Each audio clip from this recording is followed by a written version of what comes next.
بسم الله الرحمن الرحيم. إن الحمد لله نحمده ونستعينه ونستغفره ونعوذ بالله من شرور أنفسنا ومن سيئات أعمالنا. من يهده الله فلا مضل له ومن يضلل فلا هادي له. وأشهد أن لا إله إلا الله وحده لا شريك له وأشهد أن محمدا عبده ورسوله. يا أيها الذين آمنوا اتقوا الله حق تقاته ولا تموتن إلا وأنتم مسلمون. يا أيها الناس اعبدوا ربكم الذي خلقكم من نفس واحدة وخلق منها زوجها وبث منهما رجالا كثيرا ونساء واتقوا الله الذي تساءلون به والأرحام إن الله كان عليكم رقيبا.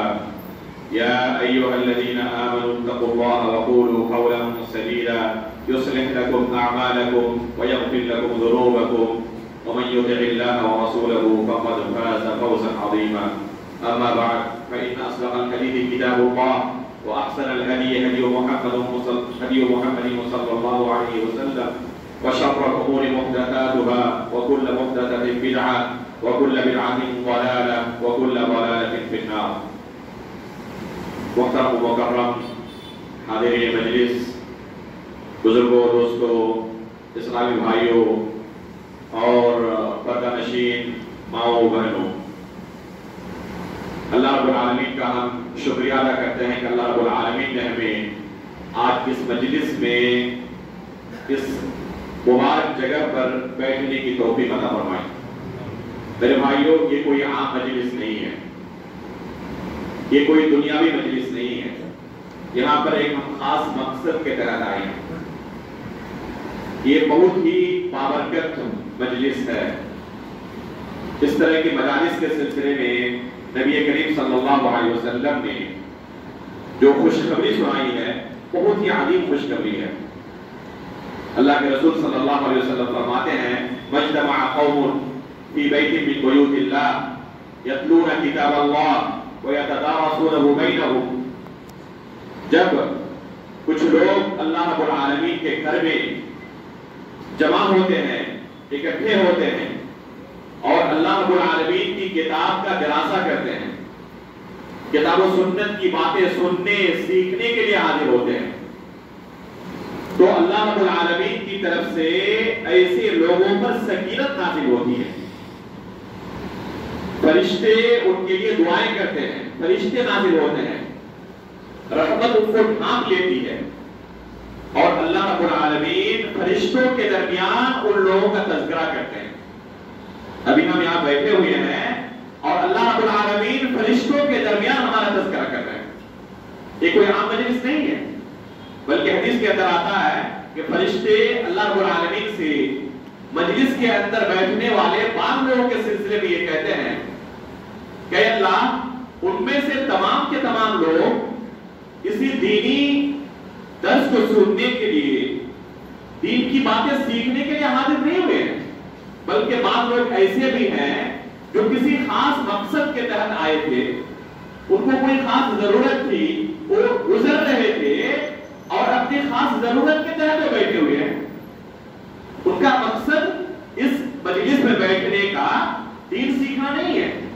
تو اللہ رب العالمین فرماتے ہیں: قوم لا یشقی بہم جلیسہم. یہ ایسے لوگ ہیں، اتنے مقدس لوگ ہیں، اتنے عظیم مقصد کے لیے بیٹھے ہوئے ہیں کہ ان کے ساتھ بیٹھنے والا کوئی بدبخت نہیں ہو سکتا. اب غور کریں کہ اس طرح کی مجلسوں میں اگر کوئی شخص صرف بیٹھا ہو، گرچہ اس کا اصل مقصد اس درس سے فائدہ اٹھانا نہ ہو، پھر بھی اللہ رب العالمین ان نیک لوگوں کے ساتھ بیٹھنے کی وجہ سے ان کا بھی تذکرہ کرتے ہیں اور اللہ رب العالمین ایسے بندوں پر بھی فخر کرتے ہیں فرشتوں کے سامنے. تو یہ کوئی عام مجلس نہیں ہے، بس ضرورت ہے کہ ہم اپنے نیتوں کی اخلاص کریں، نیتوں کے اندر اخلاص پیدا کریں اور اپنے آپ کو مخلص بنا کر بیٹھیں کہ جس مجلس میں ہم دین کی کچھ باتیں سیکھنے کے لیے آئیں. ہماری نیت یہ ہے کہ یہاں سے جو کچھ ہم سیکھیں گے اس پر عمل بھی کریں گے انشاءاللہ. اس لیے اگر یہ مقصد ہو تو انسان بغور چیزوں کو سنتا ہے، سمجھنے کی کوشش کرتا ہے اور پھر جب سمجھ لیتا ہے تو اس کے اندر ایک حرص پیدا ہوتی ہے کہ ہم عملی زندگی میں ان چیزوں کو نافذ کریں. اللہ رب العالمین سے ہم دعا کرتے ہیں کہ اللہ رب العالمین اس مجلس کو مبارک بنائے, اس مجلس سے ہمیں کچھ سیکھنے کی توفیق عطا فرمائے اور عملی زندگی کے اندر تطبیق دینے کی بھی توفیق عطا فرمائے.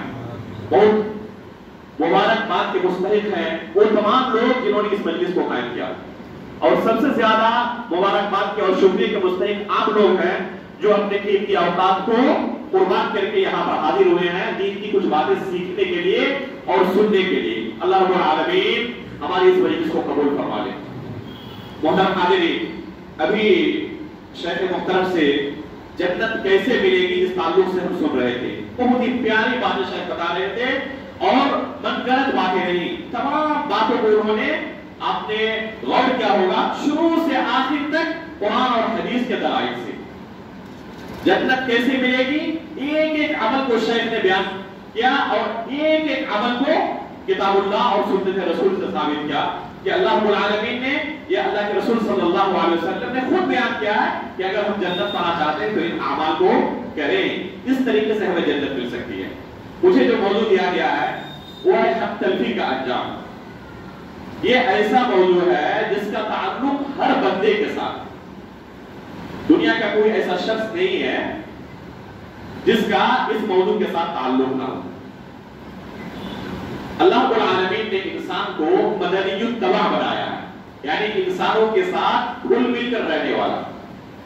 اکیلے جنگل میں کوئی شخص زندگی نہیں جی سکتا, بلکہ اسلام کے اندر یہ جائز بھی نہیں ہے, جسے رحمانیت کہتے ہیں, اور رحمانیت نام کی کوئی چیز اسلام میں نہیں ہے. اگر کوئی شخص دنیا سے کٹ کر الگ پہاڑوں میں جنگلوں میں زندگی گزارنا چاہے تو اس کی اجازت نہیں ہے. لوگوں کے درمیان رہ کر زندگی ہمیں گزارنا ہے. اس لیے اللہ رب العالمین نے یہ ایک علمی مسئلہ ہے کہ سب سے افضل مخلوقات کون ہیں, فرشتے ہیں یا انسان ہیں. وہ علماء جنہوں نے انسان کو سب سے افضل مخلوق کہا ہے, فرشتوں کے اوپر بھی یہ دلیل دیتے ہیں کہ چونکہ فرشتوں کے اندر گناہ کرنے کی استطاعت ہی نہیں ہے اور انسانوں کے اندر نیکی اور گناہ دونوں کرنے کی اللہ رب العالمین نے طاقت رکھی ہے. اِنَّا هَدَيْنَاهُ السَّبِيلَ إِمَّا شَاكِرًا وَإِمَّا كَفُورًا. دونوں راستے اللہ رب العالمین نے ہمیں دکھایا, نیکی بھی اور گناہ بھی. اس کے باوجود اگر کوئی شخص گناہوں سے بچا رہے تو یہ کمال کی بات. اگر کسی کے اندر گناہ کرنے کی طاقت ہی نہیں تو ظاہر سی بات ہے کہ وہ نیکی ہی کرے گا, لیکن کسی کے پاس گناہ کی طاقت ہے, اس کے باوجود وہ گناہوں سے دور رہتا ہے, یہ بہت بڑی فضیلت کی چیز ہے. تو اللہ رب العالمین نے ہمیں انسانوں کے درمیان رہنے کا حکم دیا ہے کہ لوگوں کے درمیان رہو. ظاہر سی بات ہے کہ لوگوں کے درمیان رہنے کی صورت میں لوگوں کے ساتھ اٹھنا بیٹھنا ہوگا, ان کے کچھ حقوق ہوں گے, ان حقوق کی پاسداری کرنی ہوگی. اگر انسان ان حقوق کی پاسداری کرنے لگے تو یہ دنیا جنت دشا بن جائے گی, امن و شانتی کا گہوارہ ہوگا. ایسا محسوس ہوگا کہ دنیا کے اندر ہم گویا کہ جنت میں جی رہے. آپ غور کریں صحابہ کرام رضوان اللہ علیہ اجمعین کا وہ دور جو نبی کریم صلی اللہ علیہ وسلم کے ساتھ انہوں نے گزارا, کیسا زمانہ تھا. کسی شخص کو کسی سے یہ خوف نہیں ہوتا تھا کہ وہ ہم پر ظلم کر سکتا ہے, حالانکہ وہ بھی انسان تھے. اور خود ان کی زندگی اسلام آنے سے پہلے کیسی تھی؟ زمانے جاہلیت کہ ان کی زندگی کا دو دور ہے. ایک وہ دور جو اسلام لانے کے بعد انہوں نے عملی تطبیق کر کے دکھایا ہے, اور ایک وہ دور جو اسلام لانے سے پہلے انہوں نے گزارا. اب دونوں زندگیوں کا موازنہ کر لیں, ایک ہی شخص ہے اور ان کی زندگی کے دو ادوار ہیں, اسلام لانے سے پہلے کی ایک زندگی اور اسلام لانے کے بعد کی ایک زندگی. اسلام آنے سے پہلے ظلم و بربریت, ایک دوسرے کو قتل کرنا, ناحق ظلم کرنا, دنیا کا کوئی گناہ ایسا نہیں تھا جسے وہ انجام نہیں دیتے تھے. اپنے لگتے جگر کو, اپنی بیٹیوں کو اپنے ہاتھوں سے قتل کر دیتے تھے. آج کی دنیا میں بہت سارے لوگ سن کر یہ تعجب کرتے ہیں کیا ہو سکتا ہے لیکن یہ حقیقت میں ہوتا تھا. اور آج بھی کچھ ایسے ظالم ہیں جو یہ کام کرتے ہیں. آپ نے سنا ہے نہیں سنا ہے؟ بہت سارے لوگ جب پتا چلتا ہے کہ ماں کے پیٹ میں بیٹی ہے تو کیا کرتے ہیں؟ اس کو قتل کر ڈالتے ہیں. تو ہر طرح کے ظلم و تشدد کے اندر وہ مبتلا تھے.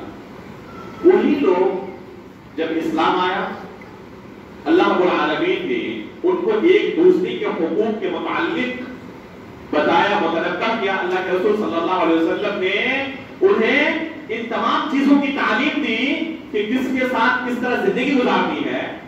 تو وہی لوگ اس قدر مہذب ہو گئے، اس قدر مہذب ہو گئے کہ جس وقت سے دنیا بنی ہے اور قیامت تک ایک ساتھ اتنے بہترین لوگ دنیا میں آج تک نہ کبھی آئے نہ آ سکتے ہیں. اس سے کیا پتا چلتا ہے ہمیں کہ اگر ان حقوق کی ہم پاسداری کریں تو دنیا کے سب سے افضل لوگوں میں ہمارا شمار ہو سکتا ہے.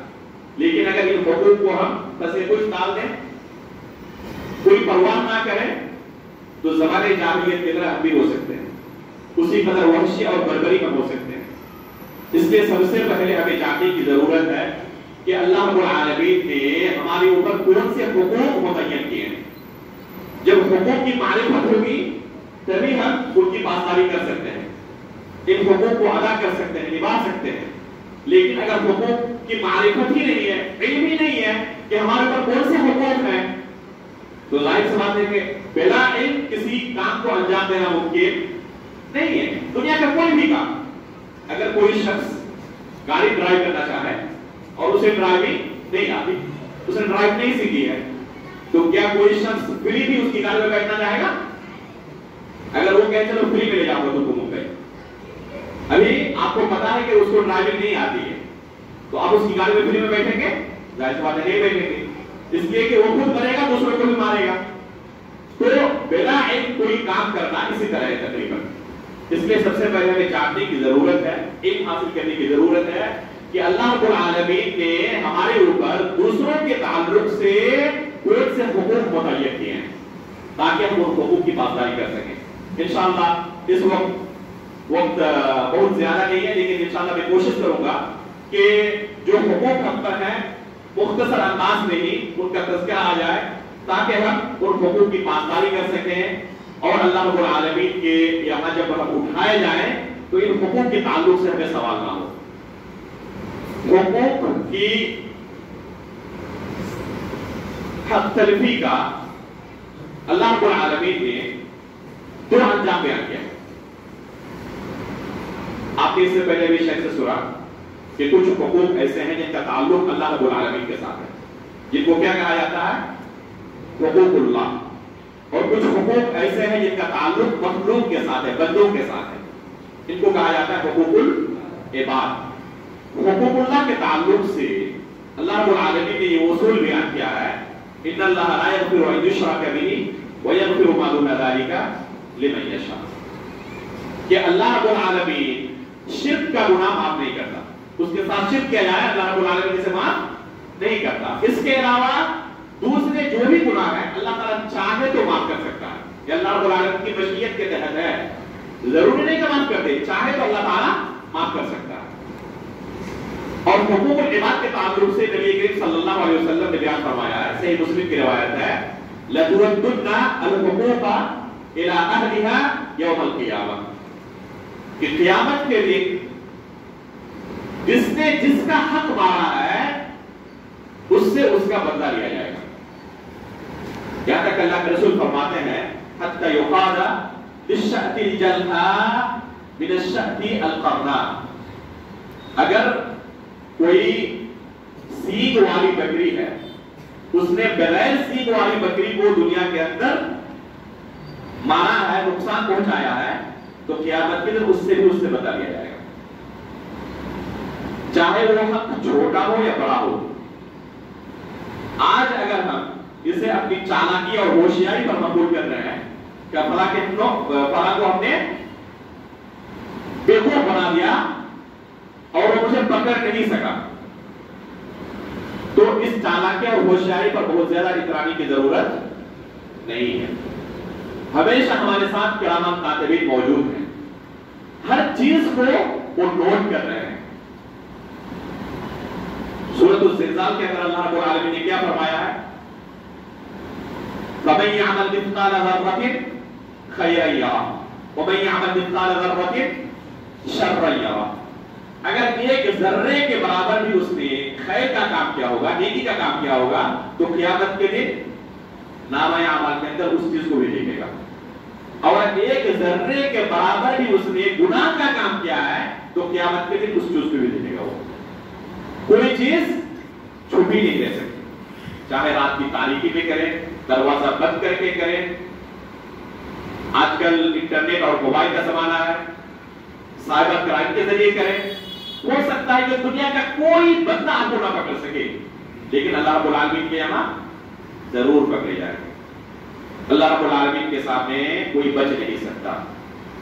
ہر چیز نوٹ ہو رہی ہے، تمام چیزیں ہمارے سامنے اس دن ظاہر ہو جائیں گی، یہاں تک کہ ذرے کے برابر بھی نیکی اور گناہ اگر ہے ہمارے کھاتے میں، ہم نے کیا اس دنیا کے اندر، تو وہ چیز وہاں پر ظاہر ہو جائے گی. ذرہ جانتے ہیں کس کو کہتے ہیں؟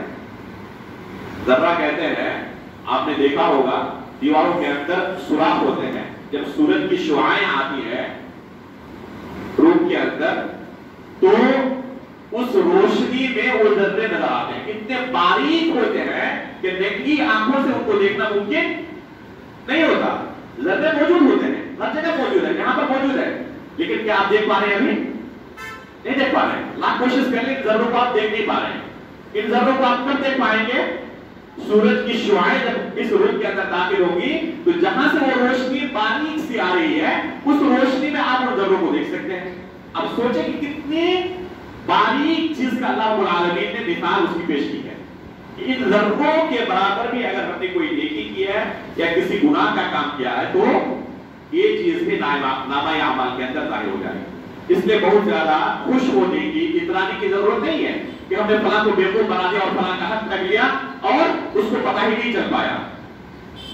تو ان تمام حقوق کو ہمیں ایک دن ادا کرنا ہے. لَتُؤَدُّنَّ الْحُقُوقَ إِلَىٰ أَهْلِهَا يَوْمَ الْقِيَامَةِ. اللہ کے رسول فرماتے ہیں، صحیح مسلم کی روایت ہے کہ قیامت کے دن ان تمام حقوق کو تمہیں ادا کرنا پڑے گا، ان کے مالکان کو دینا پڑے گا. جو بھی حق آپ نے کسی کا مارا ہے قیامت کے دن اللہ رب العالمین اس مظلوم بندے کو آپ کے سامنے کھڑا کرے گا اور پھر آپ کو اس دن اس کا حق ادا کرنا پڑے گا.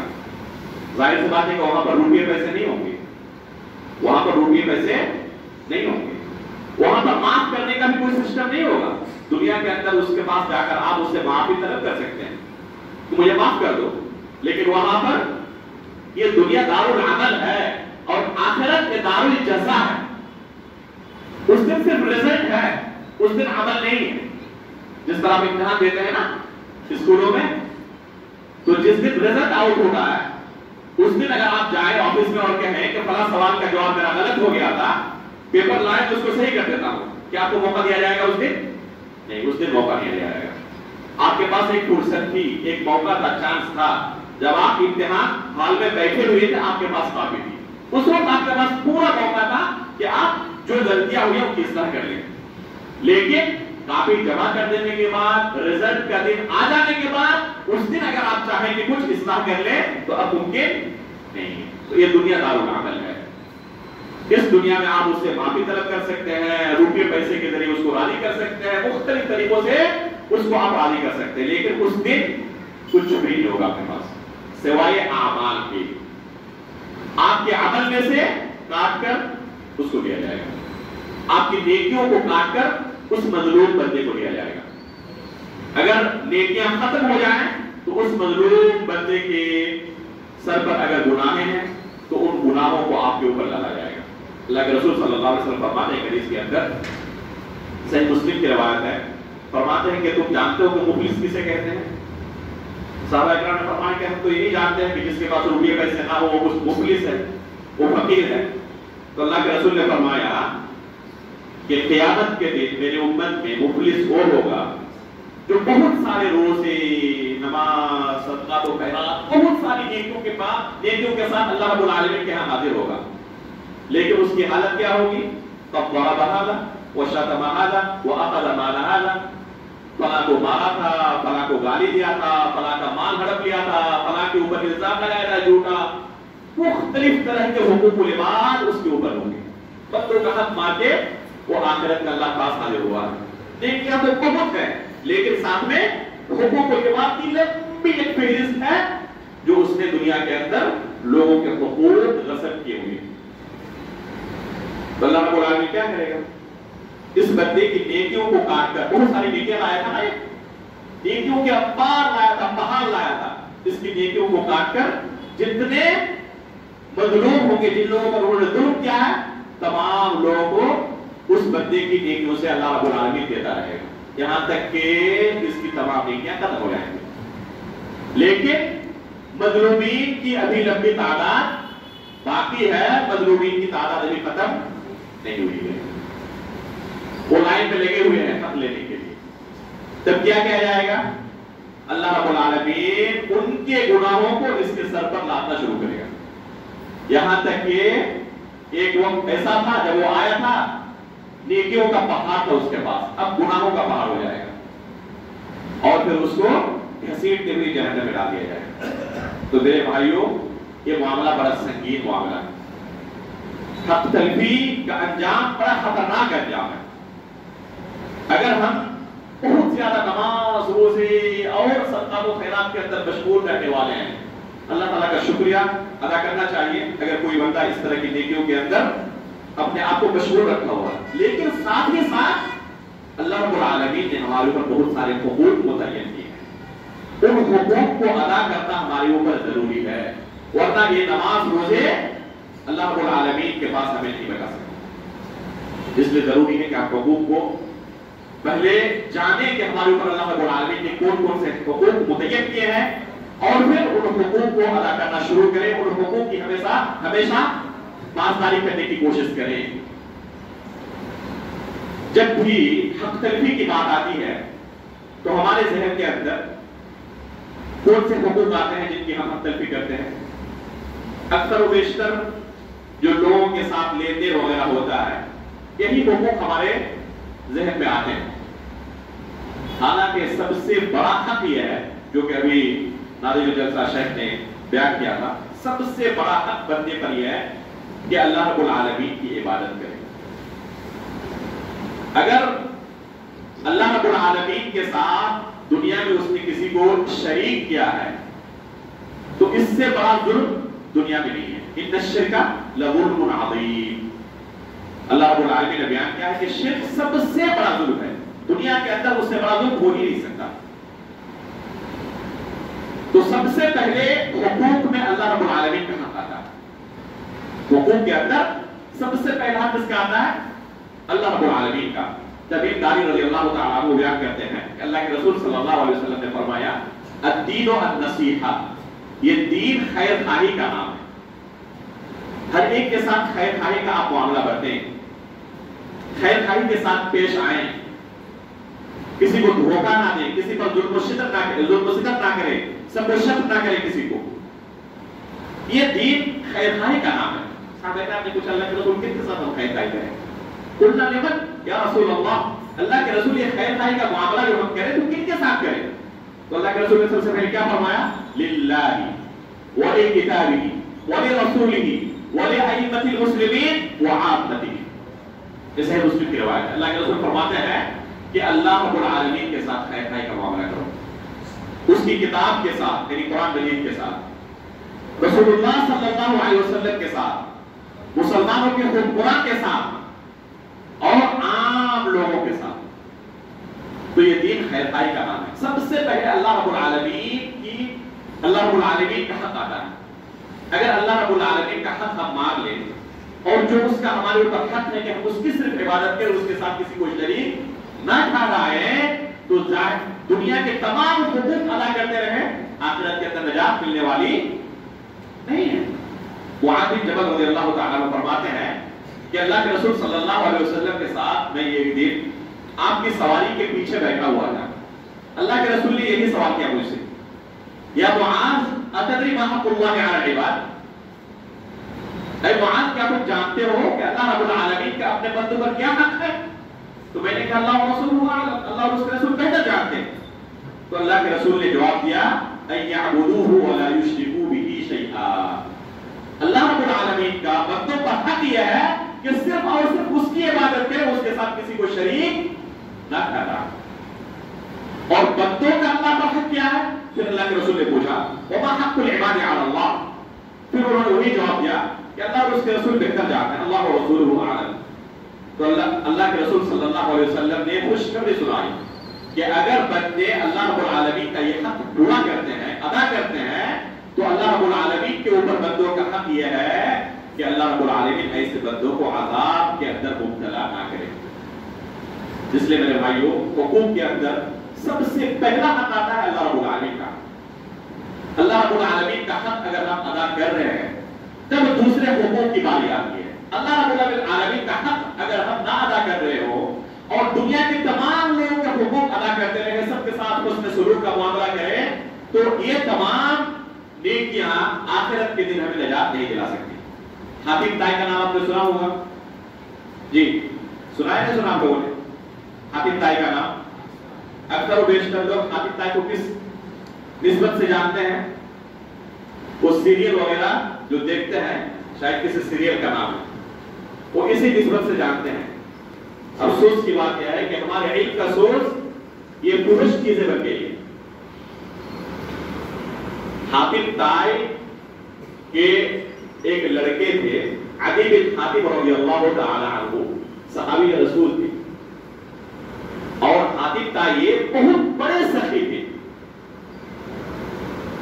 لوگوں کے ساتھ حسن سلوک کرنا، لوگوں کا خیال رکھنا، ان کی مدد کرنا، حسن سلوک کے اندر اس قدر آگے تھے کہ مثال کے طور پر ان کا نام لیا جاتا تھا، رمز بن گئے تھے، نشان بن گئے تھے حسن سلوک کے۔ ان کے لڑکے نے، عدی بن حاتم رضی اللہ تعالیٰ عنہ نے اللہ کے رسول صلی اللہ علیہ وسلم کے پاس ایک بار جا کے سوال کیا کہ اللہ کے رسول، میرے والد کے بارے میں آپ جانتے ہی ہیں کہ کیسے تھے وہ، حسن سلوک کے بہت اعلیٰ نمونے تھے، ان کی مثال دی جاتی ہے کفار کے یہاں، قریش کے یہاں، کہ حاتم طائی ایک بہت بڑے سخی تھے، فیاض تھے، تو ان کا آخرت کا معاملہ کیا ہوگا؟ یہ تمام اچھائیاں ہونے کے باوجود جو خرابی ان کے اندر تھی وہ کیا تھی؟ لوگوں کے حقوق تو انہوں نے بہت ادا کیا تھا، لیکن اللہ رب العالمین کا حق کبھی ادا انہوں نے نہیں کیا۔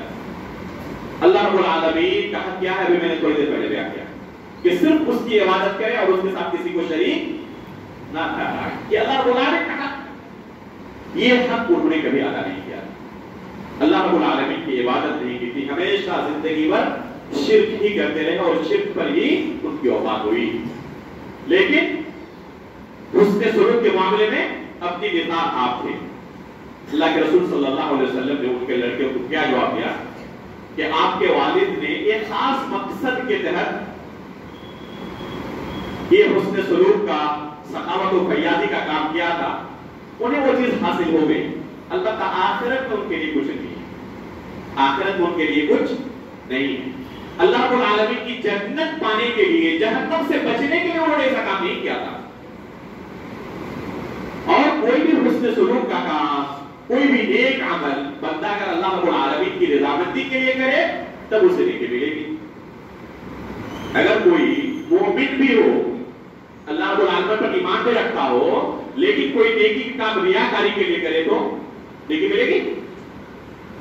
اگر اللہ رب العالمین کی رضامندی کے لیے نہ کرے، لوگوں کی رضامندی کے لیے کرے، ریاکاری کے لیے کرے، شہرت کے لیے کرے، تو اس کے باوجود کہ وہ شخص مومن ہے، اس کو نیکی نہیں ملتی۔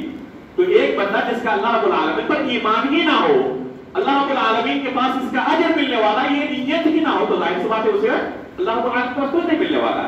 پتا کیا چلا کہ یہ حق سب سے بڑا حق ہے کہ اللہ رب العالمین کا حق ادا کرے، اس کے ساتھ کسی کو شریک نہ ٹھہرائے، یہ پہلا حق ہے۔ اس کے بعد اللہ کے رسول صلی اللہ علیہ وسلم نے کیا بیان کیا؟ الدین النصیحہ، قلنا لمن قال للہ ولکتابہ، اور خیر خواہی کا معاملہ ہم کریں کن کے ساتھ؟ اللہ رب العالمین کے ساتھ۔ اس کے بعد دوسرے نمبر پر اللہ کے رسول نے کیا فرمایا؟ اللہ رب العالمین کی کتاب کے ساتھ، قرآن کریم کے ساتھ، شاید ہمارے دل کے اندر کبھی یہ بات آئی بھی نہیں کہ قرآن کے بھی ہمارے اوپر حقوق ہو سکتے ہیں. جی قرآن کے حقوق ہیں یا نہیں کچھ ہمارے اوپر؟ کیا خیال ہے؟ قرآن کے حقوق ہے؟ جی کوئی بیان کر سکتا ہے کیا حق ہے قرآن کا ہمارے اوپر؟ کوئی بندہ بیان کرے. پڑھنا سمجھنا عمل کرنا. بھائی نے 3 حقوق کا تذکرہ کیا. جزاک اللہ خیر. قرآن کو پڑھنا سمجھنا عمل کرنا. قرآن کے اس کے علاوہ بھی ہمارے اوپر بہت سارے حقوق ہیں. اس کے علاوہ بھی قرآن کے ہمارے اوپر بہت سارے حقوق ہیں. سب سے پہلا حق یہ ہے کہ اس کی تلاوت سنا کریں. ہم بہت کچھ سنتے ہیں جب موبائل ہمارے ہاتھ میں ہوتا ہے تو بہت کچھ ہم سنتے ہیں, لیکن اپنے نفس کا جائزہ لیں, خود اپنے آپ سے پوچھیں کہ کیا کبھی ہم نے اس موبائل کو قرآن سننے کے لیے استعمال کیا؟ میرے بھائیوں, قرآن سننے کی وجہ سے کتنے لوگوں کی زندگی بدل گئی. آج بھی آپ اخبارات میں پڑھتے ہوں گے کہ کتنے ایسے غیر مسلمین ہیں بلکہ مسلمانوں کے دشمن ہیں, قرآن سن کر ان کے دلوں پر ایسا اثر ہوا کہ ان کی زندگی بدل گئی اور اسلام کے اندر داخل ہو گئے. جبیر بن مطعم رضی اللہ تعالیٰ عنہ کا قصہ صحیح بخاری کے اندر مذکور ہے کہ جب جنگ بدر میں وہ قیدی بنا کر لائے گئے تو اللہ کے رسول صلی اللہ علیہ وسلم کو نماز کے اندر انہوں نے سورہ طور کی تلاوت کرتے ہوئے سنا. اب خلقوا من غیر شیء ام هم الخالقون. جب ان آیتوں کی اللہ کے رسول نے تلاوت کی فرماتے ہیں کان قلبی ان یطیر, میرے دل کی حالت ایسے ہو گئی, ایسا محسوس ہو رہا ہے کہ میرا دل ہواؤں کے اندر آسمانوں کے اندر اڑ رہا ہے, اپنے نفس پر میرا کنٹرول نہیں رہا. دوسری روایت میں فرماتے ہیں کہ یہی سے سب سے پہلے ایمان نے, اسلام نے میرے دل کے اندر دستک دی اور یہی سے میں نے سوچنا شروع کیا. سورۃ الجن جانتے ہیں نا قرآن کے اندر ایک سورہ سورۃ الجن کے نام سے. اس سورہ کی شروعات کس سے ہوتی ہے؟ قل اوحی الی انہ استمع نفر من الجن فقالوا انا سمعنا قرآنا عجبا یہدی الی الرشد فآمنا به. جنوں کی جماعت نے اللہ کے رسول صلی اللہ علیہ وسلم سے قرآن کی تلاوت سنی, جن کے قصے کو اللہ رب العالمین نے قرآن مجید کے اندر نقل فرمایا. جب انہوں نے تلاوت سنی اللہ کے رسول سے قرآن کی تو کیا اثر ہوا؟ انہوں نے فوراً گواہی دی انا سمعنا قرآنا عجبا یہدی الی الرشد فآمنا به. یہ قرآن ایسی کتاب ہے جو ہدایت کی طرف لوگوں کو بلاتا ہے. ایک ہدایت کی کتاب ہے, ہم اس پر ایمان لاتے ہیں. تو حقیقت میں قرآن کی تلاوت اگر آپ سنتے ہیں, علامہ ابن قیم رحمہ اللہ نے بیان کیا ہے کہ دلوں کے علاج کا سب سے بہترین طریقہ اللہ رب العالمین کی کتاب کی تلاوت سننا ہے. جس قدر قرآن کی تلاوت آپ سنتے رہیں گے, دل کے اوپر اس کا اثر ہوتا رہے گا, اسی قدر برائیوں سے, گانے بجانے اور خوش چیزوں سے آپ کے اندر نفرت پیدا ہوتی رہے گی اور ان چیزوں سے آپ دور رہیں گے. وہ ان چیزوں کی محبت ہے کہ قرآن آپ کے دل کے اوپر اثر نہیں کر رہا ہے. اس لیے ضروری ہے کہ اس دل کا علاج اگر کرنا چاہتے ہیں تو سب سے بہتر علاج کیا ہے؟ قرآن کی تلاوت پر کثرت سنا کریں. یہ پہلا حق ہے. دوسرا حق ہے کہ کچھ وقت نکالیں اس کی تلاوت کے لیے. تیسرا حق یہ ہے کہ کچھ حصہ یاد کریں قرآن کا. کم از کم سورہ فاتحہ یاد کرنا ایک مسلمان کے لیے ضروری ہے. اس کے بغیر کوئی شخص مسلمان باقی نہیں رہ سکتا, کیونکہ نماز کے اندر کم از کم سورہ فاتحہ کی تلاوت اسے کرنی ہی پڑے گی, اور بغیر نماز کے کوئی شخص مسلمان باقی رہ سکتا ہے؟ جی فرمائیں, کیا خیال ہے؟ کوئی دعویٰ کر رہا ہے کہ میں مسلمان ہوں اور نماز ادا نہیں کر رہا ہے, وہ مسلمان باقی رہ سکتا ہے؟ نہیں, وہ مسلمان باقی نہیں رہ سکتا. عبداللہ بن شقیق رحمہ اللہ ایک کبار تابعین میں سے ہیں. انہوں نے صحابہ اکرام کا اجماع نقل کیا ہے کہ نماز کے علاوہ کوئی دوسرا عمل ایسا نہیں تھا جس کے ترک کرنے پر صحابہ اکرام کسی شخص کو کافر سمجھتے. نماز اگر کوئی ترک کر دیتا تو صحابہ اکرام اس شخص کو کیا سمجھتے؟ کافر سمجھتے تھے. بلکہ جماعت ترک کرنے کی بنا پر اللہ کے رسول کے زمانے میں اگر کوئی جماعت میں حاضر نہ ہوتا تو دلوں کے اندر شبہہ پیدا ہو جاتا لوگوں کے کہ شاید یہ منافق ہے, شاید یہ دل سے اسلام قبول نہیں کیا ہے. اگر دل سے اسلام قبول کیا ہوتا تو جماعت سے کیسے دور رہ سکتا ہے؟ اب غور کریں کہ حالات اب کتنے بدل چکے ہیں. جماعت چھوڑنا تو دور, نماز سے بھی ہم غافل رہتے ہیں. کتنے ایسے لوگ ہوتے ہیں جو ہفتے میں ایک دن نماز پڑھتے ہیں, کچھ لوگ سال بھر میں صرف عیدین میں حاضر ہو جاتے ہیں, اور اس کے باوجود سوچتے ہیں کہ جنت کیسے ملے گی. ظاہر سی بات ہے کہ جنت ایسے ہی نہیں ملے گی. یہ اللہ رب العالمین کا حق ہے. اس حق کو ادا کیے بغیر جنت نہیں مل سکتی میرے بھائی. تو بغیر نماز کے کوئی مسلمان نہیں رہ سکتا، اور نماز بغیر سورہ فاتحہ کے قبول نہیں ہوتی. اس لیے قرآن کا کچھ حصہ یاد کرنا ضروری ہے. کم از کم سورہ فاتحہ یاد کرنا اور قرآن کا کچھ حصہ جس سے آپ نماز پڑھ سکیں، اتنا کو یاد کرنا ضروری ہے. اس کے بعد چوتھا حق یہ ہے کہ اس کو سمجھنے کی بھی کوشش کریں. یہ ہدایت کی کتاب ہے، جسے کہ افسوس کے ساتھ کہنا پڑتا ہے اس ہدایت کی کتاب کو لوگوں نے تعویذ و گڈے کی کتاب بنا لیا. یہ ہدایت کی کتاب ہے. آپ قرآن شریف پڑھنا شروع کرتے ہیں تو کیا سب سے پہلے سورہ فاتحہ کے بعد کون سی آیت آتی ہے؟ الف لام میم ذالک الکتاب لا ریب فیہ ھدی للمتقین. یہ متقیوں کی ہدایت کے لیے اللہ رب العالمین نے نازل کیا ہے.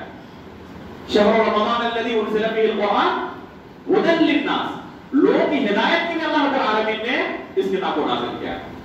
تو اس کو سمجھنے کی کوشش کریں، تدبر کریں. کتاب انزلناہ الیک مبارک لیدبروا آیاتہ ولیتذکر اولو الالباب وذکر بالقرآن من یخاف وعید. اللہ رب العالمین کا ارشاد ہے کہ لوگوں کو نصیحت کرنا ہو، دین کی طرف بلانا ہو تو کیا اس کا راستہ ہوگا، طریقہ کیا ہوگا؟ اس سے کہانیاں بیان کرنا جیسے کہ بعض لوگ کرتے ہیں؟ نہیں میرے بھائیو، اللہ تعالیٰ نے خود اس کا طریقہ بیان کیا. فذکر بالقرآن من یخاف وعید. قرآن کے ذریعے لوگوں کو آپ دین کی دعوت دیں. تو یہ تدبر کی کتاب ہے. اللہ رب العالمین نے تدبر کے لیے اسے نازل کیا ہے. کتاب انزلناہ الیک مبارک لیدبروا آیاتہ. یہ بہت ہی مبارک کتاب ہے، پیاری کتاب ہے. لیکن برکت کیسے حاصل کی جائے گی؟ آیتوں پر تدبر کرنے کا، وہ فکر کرنے. تو یہ قرآن کے ہمارے پر حقوق ہے. پانچواں حق ہے کہ اس کو ایمان لائیں. یہ جو 4 حقوق ابھی میں نے بیان کیے نا، کیا کیا غور سے سن رہے ہیں آپ لوگ نا؟ کیا کیا حقوق بیان کیا ابھی تک؟ 4. سننا، پڑھنا، کچھ حصہ یاد کرنا اور تدبر کرنا، اسے سمجھنے کی کوشش کرنا. بہت سارے غیر مسلمین بھی ہیں جو یہ 4 حقوق ادا کرتے ہیں، ہے یا نہیں ہے؟ قرآن کی تلاوت سنتے بھی ہیں اور تلاوت بھی کرتے ہیں، پڑھنا جانتے ہیں، اس کا کچھ حصہ یاد بھی ہے انہیں، اور غور و فکر بھی کرتے ہیں، بلکہ ریسرچ میں لگے ہوئے ہیں. کس مقصد سے؟ جس کے اندر غلطیاں نکالیں گے اور لوگوں کو اسلام سے متنفر کریں گے، ہے یا نہیں ہے؟ بہت سارے ریسرچ اسکالر یہود و نصارہ کے، مستشرقین کے کسی کام کے لیے لگے ہوئے ہیں. جو علم حدیث کے طلباء وہ جانتے ہیں، ابھی تو کمپیوٹر کا زمانہ آیا ہے. چند سالوں پہلے تک حدیث کے جو طلباء ہوتے تھے انہیں کسی حدیث کو تلاشنا ہوتا تو اس کے لیے سب سے معاون کتاب جو تھی المعجم المفہرس لالفاظ الحدیث النبوی الشریف. یہ کتاب ایک مستشرق کی لکھی ہوئی ہے، جس کتاب کے ذریعے حدیث کے طلباء کسی حدیث کو تلاشتے ہیں. اس کتاب کے مصنف کون ہے؟ کوئی مسلمان نہیں، ایک مستشرق ہے جو اللہ رب العالمین پر، اس کے رسول پر ایمان ہی نہیں ہے اس کا. انہوں نے اس کتاب کی ترتیب دی. تو اس طرح کے بے شمار لوگ دنیا میں آج لگے ہوئے ہیں، قرآن و حدیث کو پڑھتے ہیں، ریسرچ کرتے ہیں. کس مقصد سے؟ اس کے اندر غلطیاں نکالنے کے لیے، لوگوں کو اسلام کے متعلق متنفر کرنے کے لیے. کوئی اگر اس مقصد سے پڑھے تو کوئی فائدہ ہے؟ جب تک یہ 5واں حق ادا نہیں کرے گا، یہ 4 حقوق ادا کرتے رہے، کوئی فائدہ اس کو دینے والا نہیں. 5واں حق کیا؟ اس پر ایمان لانا، کہ اس پر ایمان بھی لائے. آمن الرسول بما انزل الیہ من ربہ. اس کے بعد اللہ تعالیٰ نے کیا کہا؟ کل آمن باللہ وملائکتہ وکتبہ ورسلہ. تو کتاب پر ایمان لانا ضروری ہے، اس کی تصدیق کرنا، اس پر ایمان لانا. اس کے بعد چوتھا حق یہ ہے کہ جب اس کی تلاوت کی جائے تو ہمارے دل پر اس کا اثر ہو. افسوس کی بات ہے کہ ہمارے دلوں پر آج قرآن کا اثر نہیں ہوتا. ابھی ہم اگر کوئی فرضی قصہ دیکھیں موبائل کے اندر، پتا ہے کہ حقیقت سے اس کا کوئی تعلق نہیں ہے، کچھ لوگوں نے اسے فلمایا ہے، تیار کیا ہے، بہت ہی درد بھرا قصہ ہے، بہت ہی درد بھری کسی کی کہانی ہے. یہ جاننے کے باوجود کہ حقیقت کے ساتھ اس کا کوئی تعلق نہیں، اسے دیکھنے کے بعد ہماری آنکھوں سے آنسو جاری ہو جاتے ہیں. ہوتا ہے نہیں ہوتا؟ دل پر اس قدر وہ اثرات ہو جاتا ہے. اور قرآن جو ہماری زندگی کے بارے میں بات کرتا ہے، جو ہمارے ساتھ آنے والے واقعات ہیں. اذا زلزلت الارض زلزالها واخرجت الارض اثقالها وقال الانسان ما لها. آپ پڑھیں یہ کس کے بارے میں ہے؟ یہ ہمارے بارے میں قرآن بیان کر رہا ہے کہ قیامت کی ہولناکیاں اس قدر ہوگی کہ سب کچھ آپ کے سامنے پڑا ہوا ہوگا، اس کے باوجود ہر ایک کے اندر نفسی نفسی کا عالم ہوگا. یہ کوئی قصے کا نہیں، یہ حقیقت ہے جو ہمارے ساتھ پیش آنے والا ہے. اس طرح کی چیزیں ہمارے سامنے سے گزرتی ہیں. جہنم کے خوفناک مناظر ہمارے سامنے سے گزرتے ہیں، جنت کی نعمتیں ہمارے سامنے سے گزرتی ہیں. قرآن کی آیتیں پڑھتے ہیں لیکن ہمارے دلوں پر اثر نہیں ہوتا. عثمان غنی رضی اللہ تعالیٰ عنہ کے تعلق سے آتا ہے، فرماتے تھے لو طہرت قلوبکم ما شبعت من کلام ربکم. اگر تمہارے دل پاک ہوتے تو اللہ رب العالمین کے کلام سے تمہارا دل بھرتا نہیں کبھی. آج ہمارے دلوں کے اندر اثر کیوں نہیں ہوتا؟ کیونکہ دل پاک نہیں ہے. اس لیے میرے بھائیوں اس دل کے علاج کی ضرورت ہے. آخری حق یہ ہے کہ اپنا اخلاق قرآن کے مطابق بنائیں. اگر اپنا اخلاق ہم نے قرآن کے مطابق بنا لیا تو ابھی جن حقوق کا میں تذکرہ کروں گا وہ تمام حقوق اس میں آ جائیں گے، وہ تمام کے تمام حقوق اس میں آ جائیں گے. اب عائشہ رضی اللہ تعالیٰ عنہ سے سوال کیا کسی نے کہ اللہ کے رسول صلی اللہ علیہ وسلم کا اخلاق کیسا تھا؟ تو اب اللہ کے رسول صلی اللہ علیہ وسلم کا اخلاق اگر کوئی بیان کرنا شروع کرے تو کئی کئی دن گزر جائیں گے لیکن بیان کرنا آپ کا ختم نہیں ہوگا. انہوں نے ایک لفظ کے اندر آدھے منٹ کے اندر اس کو جواب دے دیا. کیا فرمایا؟ کان خلقہ القرآن. اللہ کے رسول کا اخلاق جاننا چاہتے ہیں تو جا کے قرآن پڑھ لیں. اللہ کے رسول صلی اللہ علیہ وسلم ویسے نہیں تھے جیسے قرآن میں. اللہ اکبر. اگر ہم اللہ کے رسول صلی اللہ علیہ وسلم سے محبت کا دعویٰ کرتے ہیں، جیسے کہ اس مہینے کے اندر دعوے دار کچھ زیادہ ہی نظر آتے ہیں، لیکن وہ دعویٰ سچا ہے یا جھوٹا ہے پتہ کب چلے گا؟ جب اس معیار پر ہم اس کو جانچیں گے، پرکھیں گے کہ حقیقی معیار کیا ہے اس یہ سچی محبت کا. تب پتہ چلے گا کہ اس دعوے کے اندر ہم سچے ہیں جھوٹے ہیں. اگر اللہ کے رسول صلی اللہ علیہ وسلم کی طرح ہم اپنے اخلاق کو کرنا چاہتے ہیں تو کیا اس کا طریقہ ہے؟ قرآن کی طرح اپنے آپ کو بنانے کی کوشش کریں. جس طریقے سے اللہ رب العالمین نے بیان کیا ہے کہ ایک مسلمان کو کیسا ہونا چاہیے، اللہ کے رسول اسی طرح تھے جس طرح قرآن کے اندر بیان ہوا. تو یہ قرآن کے ہمارے اوپر حقوق ہیں. اگر ان حقوق کو ادا نہ کرے تو حق تلفی کا انجام کیا ہوگا؟ کبھی سوچا آپ نے کہ قرآن کے جو ہمارے اوپر حقوق ہیں اگر ان حقوق کو ادا نہ کرے تو حق تلفی کا انجام کیا ہوگا؟ قرآن کے اندر اللہ تعالیٰ نے ذکر کیا ہے وقال الرسول یا ربی ان قوم اتخذوا هذا القرآن مهجورا. قیامت کے دن کتنی ہماری خواہش ہے کہ اللہ کے رسول صلی اللہ علیہ وسلم سے ہماری ملاقات ہو. ہے یا نہیں خواہش؟ اس دن کچھ لوگ ایسے بدنصیب ہوں گے، دو طرح کے لوگ اتنے بدنصیب ہوں گے کہ ایک کے تعلق سے اللہ کے رسول بد دعائیں کریں گے اور دوسرے کے تعلق سے اللہ کے پاس شکایت کریں گے. یہ دو بدنصیب قسم کے لوگ قیامت کے دن ہوں گے. اللہ میں بچائے ایسے لوگوں سے منع ہے. کون ہے یہ؟ جن کے لوگ دعائیں کریں گے وہ لوگ ہوں گے جو بدعتوں کے اندر مبتلا تھے. اللہ کے رسول صلی اللہ علیہ وسلم نے جو دین سکھایا نہیں تھا کہ اس طرح بھی اللہ کی قربت ہم حاصل کر سکتے ہیں، رسول کی محبت کو اس طرح سے بھی ہم دکھا سکتے ہیں. اللہ کے رسول نے تعلیم نہیں دی. صحابہ کرام نہیں جانتے تھے، تابعین نہیں جانتے تھے. جیسے کہ آج دیکھتے ہیں نا بہت سارے لوگ اس مہینے کے اندر محبت رسول کے نام پہ کیا کیا کرتے ہیں. جو صحابہ کرام اپنے سینوں پر اللہ کے رسول کی حفاظت کے لیے جنگوں میں تیر کھا سکتے تھے، ان کے لیے حد پوری کھانا مشکل تھا، جلوس نکالنا مشکل کام تھا ان کے لیے. ظاہر سی بات ہے کہ مشکل کام نہیں تھا، لیکن کیوں نہیں کیا تھا انہوں نے؟ کیونکہ بدعتوں سے انہیں بہت زیادہ نفرت تھی. وہ جانتے تھے کہ بدعتوں کے اندر مبتلا ہونے کا معنی یہ ہے کہ قیامت کے دن اللہ کے رسول ہمارے بد دعائیں کریں گے. سختن سختن لمن غیر بعدی. ان لوگوں کو جھٹکانا جائے جنہوں نے میرے دین کو بدل دیا تھا. اور دوسری قسم کے لوگ جن کے بارے میں شکایت کریں گے کون ہوں گے؟ جو قرآن کے حقوق کو ادا نہ کیا ہوگا، قرآن کے ساتھ حق تلفی کی ہوگی. وقال الرسول یا ربی ان قوم اتخذوا هذا القرآن مهجورا. اللہ کے رسول اس دن کہیں گے کہ پروردگار ان لوگوں نے اس قرآن کو اپنی زندگی سے نکال دیا تھا. قرآن کا کوئی اثر ان کی زندگی پر نہیں تھا. نہ سنتے تھے تلاوت، نہ تلاوت خود کرتے تھے، نہ کچھ یاد کرنے کی کوشش کرتے، نہ تدبر کرتے، نہ ایمان تھا ان کے اوپر قرآن کے اوپر، نہ قرآن کی طرح اپنے آپ کو بنانے کی کوشش کرتے، نہ قرآن کی تلاوت ہوتی تو دلوں پر کوئی اثر ہوتا.